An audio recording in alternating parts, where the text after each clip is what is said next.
Morning, my brothers and sisters. Welcome to the Psalms of my friends. Why do people say, I love the ocean? Well, Psalm 107 is going to give us a little bit of a clue. So we've been admiring Psalm 107. It's kind of a medium to long psalm. There was an introduction, then there's four stanzas, then there's an outro. We're going to talk about the fourth stanza and the outro today. Each of those stanzas has a problem, and then a crying out for help, and then deliverance or rescue by the Lord, and finally a light bulb from the knuckleheads that are in the psalm, and they eventually give thanks. So today is going to be about sailors caught in the storm on the big ocean.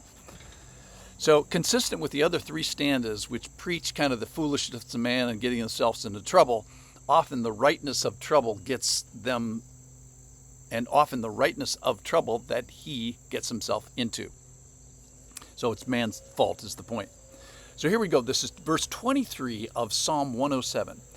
Some went down to the sea in ships doing business on the great waters, which is no problem.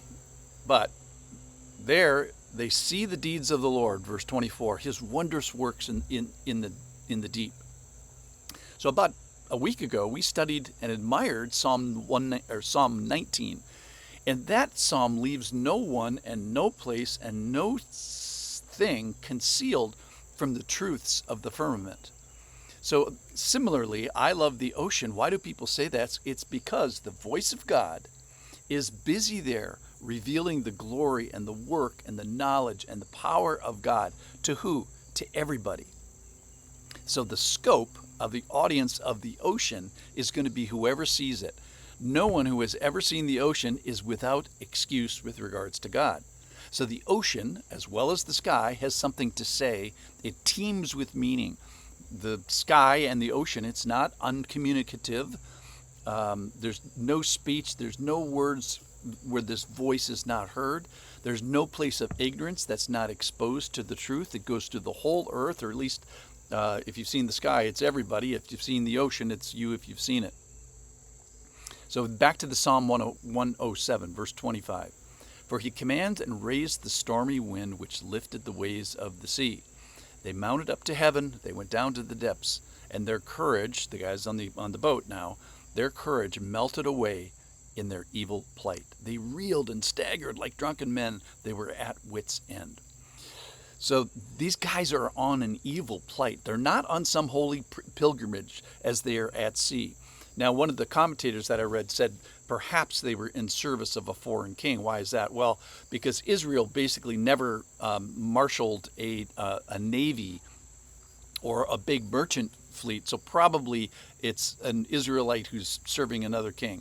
Either way, it tells us that they are on an evil plight. So then this Lord brings up the storm, and then verse 28. So then finally they cried to the Lord in their trouble, and he delivered them from their distress.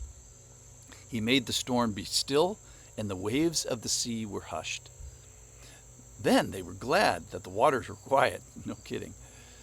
And he brought them to their desired haven. So they get to go to their destination and they don't get shipwrecked. Verse 31, let them thank the Lord for his steadfast love. We're going to talk about that at the end. For his wondrous works to the children of man. Let them extol him in the congregation of the people and praise him in the assembly of elders. So they have this problem, they cry out, the Lord rescues them, and finally then they give thanks. So then let's go to the outro of the song. So now we get to this, it's a theme that declares the way of the Lord. So he can turn things upside down. He can, and sometimes does, give consequences for evil.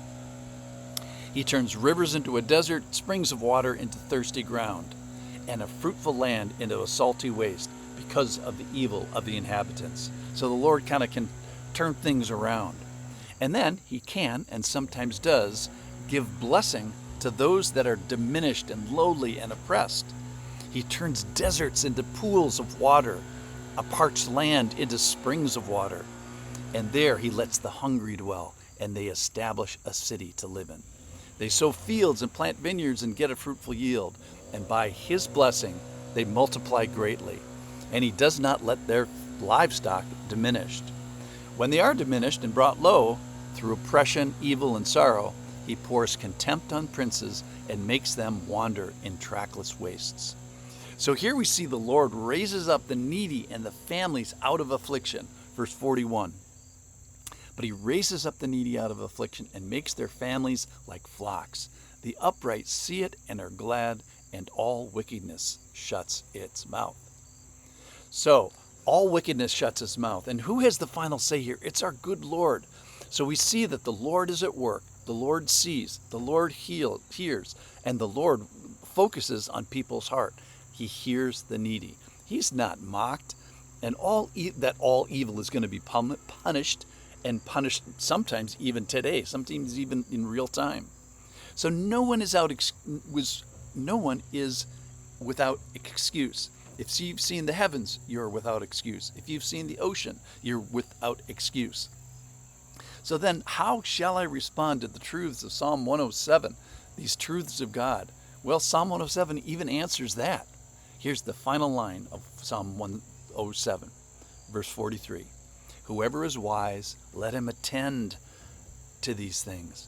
Let them consider the steadfast love of the Lord. So, dear brothers and sisters, let's do just that. Let's attend to these things, which you've been doing. Thanks for being here. Let's listen. Let's focus hard to remember that this is lots about the knuckleheadedness of mankind. But through it all, the real point of Psalm 107 is the hesed faithfulness of the Lord. Let me give a couple definitions, fun definitions of hesed. These are three of my favorites. Hesed is when we have the right to expect nothing and we get everything. And hesed is when God extends kindness to the ungrateful and the uncooperative. And this one's from my granddaughter. It's when God butters your bread on both sides. Thanks for listening. Thanks for being here for Psalm 107.